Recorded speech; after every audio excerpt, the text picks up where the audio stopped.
Shalom sahabat YKB, senang dapat menjumpai saudara dalam acara Wasiat Kekal, yakni berupa renungan firman Tuhan yang memandu kehidupan kita sehari-hari.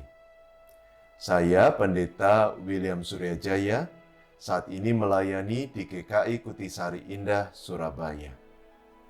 Nah, renungan kita pada hari ini diambil dari Renungan Harian Wasiat tanggal 10 Juni 2025 berjudul Mewariskan Obor Iman. Mari kita bersama berdoa sebelum membaca dan merenungkan firman Tuhan. Tuhan, terima kasih untuk firman yang kami akan baca dan renungkan bersama. Dan tolong kami supaya kami dapat mengerti, memahami, dan melakukannya. Di dalam nama Tuhan Yesus kami sudah berdoa. Amin. Sahabat YKB yang dikasihi Tuhan, nas Alkitab pada hari ini terambil dari Mazmur 48. Dan kita akan bersama membaca secara khusus ayat yang ke-15.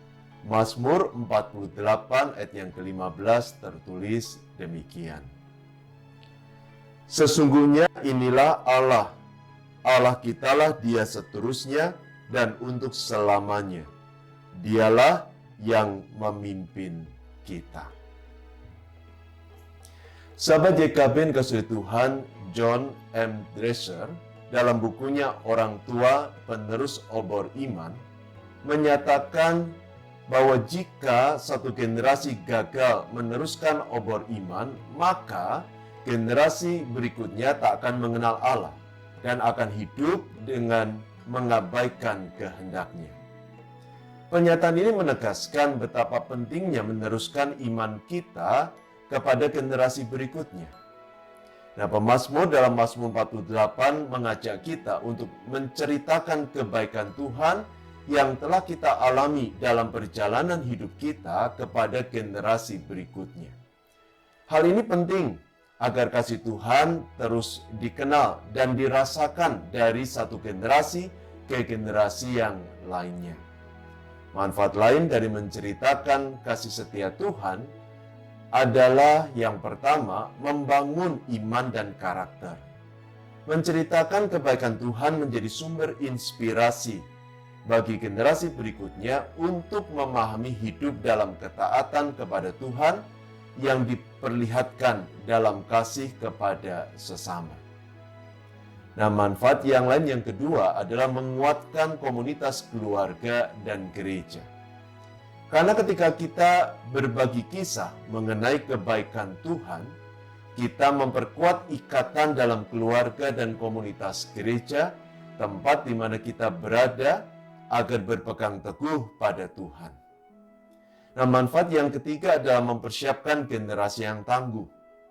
Ketika generasi berikutnya mengimani kebaikan Tuhan, maka mereka akan siap menghadapi tantangan hidup di masa depan bersama dengan Tuhan. Karena itu mari kita meneruskan obor iman kita kepada generasi berikutnya untuk memastikan bahwa kasih Tuhan dirasakan oleh banyak orang. Amin. Mari kita berdoa.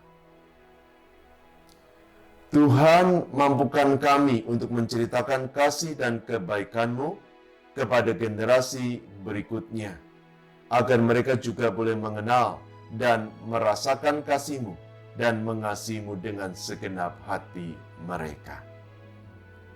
Amin.